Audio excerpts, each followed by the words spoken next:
Hi there, I'm John Clark. About 15 years ago, I was working at a company, medical billing and coding company, that provided software to medical billing and coding professionals, helping them understand the ramifications of billing certain codes and how to bill and what was valid when and things like that. And I had received the instruction from operations and sales to make it faster to create subscription models for our SaaS. Because right now it was taking from a week, couple weeks to a month, depending on the complexity. So I had prepared this presentation. I walked into this office, pumped, ready to go. I was going to give my presentation, and it was awesome. So what happens is when you go into medical billing and coding scenario in office, they're looking at chart notes that were taken by doctors and PAs and other medical professionals while you went in for an office visit. So let's say you broke your arm, you went in, they diagnosed you with a broken arm, they did a procedure to put you in a cast, they gave you some pain medications, whatever it happens to be. That is then coded up, and then those codes are submitted along with some other paperwork to an insurance company or to Medicare and for reimbursement. So our product would essentially allow those coding professionals to look that information up, be able to understand what was going on, handle weird exceptions, be able to handle moving back in time, because it was the billing codes and reimbursements that you use are based on the date of service, not the date that you look at it. So you kind of need to do a little bit of time traveling, and we had a slick way of doing that in our system. So that's kind of what our software did. And then I was creating a kind of a billing subscription plugin to that to allow us to easily create subscriptions to say, hey, you get access to these particular data sets for this period of time so you can look back this far, that type of thing, be able to create those more ad hoc.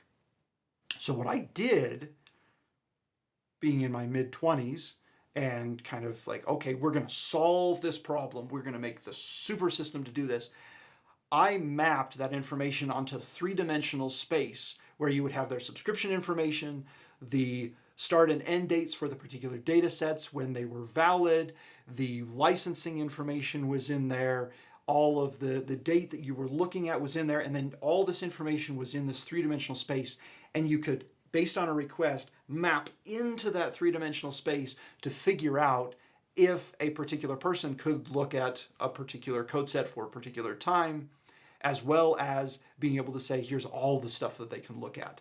So our UI could feed off of that, our billing system could do it, our royalty system would map into there. It was all together mapped onto this 3D space.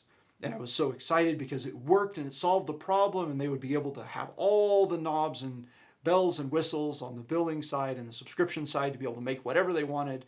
And then we could have the UI and the databases be able to spit that back up, and our COO would be happy because he'd be able to generate reports out to all of our data set owners to pay them all the royalties. It was awesome. So I went in there, and presentation goes through. Here's what we're doing, three-dimensional space. We're going to be able to do this with all these knobs and whistles, and crickets. No one in there could wrap their head around the monstrous complexity that I had created to solve this problem. It was just too complex. It never got implemented. It got shelved. I had spent all that time, done nothing, for essentially no outcome. I felt horrible. I had failed. And I learned a few things from that. So the first thing I learned is when you get an ask of, hey, I want to make this thing faster, I want to make it easier to do, ask. Start asking and understand what they're actually asking for. I went and I made the assumption that, they want X, Y, and Z. They want ultimate flexibility.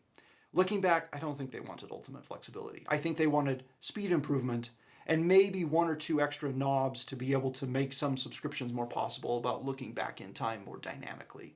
Some things like that. So what I should have done is gone and sat down with those individuals and said, okay, here's what you're asking for. If we do this type of a thing, it's going to be really complex. Help me understand what you're actually asking for. Interrogate, ask, and then adjust your mental model on the fly, or if you need to go back and then come back multiple times, and have a true understanding of what they're actually asking for and what the critical and important pieces are. What are the pieces that you have to solve? And then based off of that, what you have to solve, you'll still have complexity. And that complexity, you then need to have them work with you to understand that. Your job is to educate them on what all is affected. It's not saying salespeople are stupid, they will never understand the complexities of our software. That's not what I'm saying. What I'm saying is you need to sit down and say, hey, based on what we have here, we also need to be able to track information so we can pay royalties. We also need to make changes to the UI. The subscription will affect how our customers use our interfaces and the way that we deal with granularity of information and what we show. How do we want to handle that? Have the conversations. You don't need to dive into the crazy technical details, but you need to have an understanding of the impact on the various systems and products so you can have a good conversation. And then along with that, looking for the 80-20. So rather than saying, okay, we're going to design something that meets 100% of their ask every time without asking, say, hey, is there something we could do? And this is something you do on the technical side. Can we get 80% of what they're asking for like 20% of the work? Is that possible? Can we add these little tweaks here, and can we shorten the time 80%, lop 80% off, and deliver that first and then see where we are, rather than go full blown on the complexity? And then work with your stakeholders, whoever they happen to be, your sales guys, your product guys, your business guys, your operations staff, whoever happens to be, and say, hey, what about this? Would this satisfy? What am I missing? What am I not understanding? Help me understand, and have a conversation. And you might be able to get somewhere, a good compromise where you get a good chunk of flexibility or productivity or whatever it happens to be for much less cost than if you did the entire thing. Now, sometimes you can't do that. You've got regulatory concerns, you've got competitors, there's things that are just complex. Some things are just complex. That's just, you can shift the complexity, but you can't remove it. In those cases, your job shifts just a little bit to where you're working with them, but you're also informing them of the impact of the particular decision. It's like, okay, we have to do this. This is going to be the impact to the product, to the systems, to system maintenance. This is going to cause us in these areas to potentially slow down, or we're not going to be able to do these type of things as fast in the future, and then have a conversation around the business cases for that to have a holistic understanding. It's not just software. Software is useless without users. You have to have people using your software, which means you have to sell it.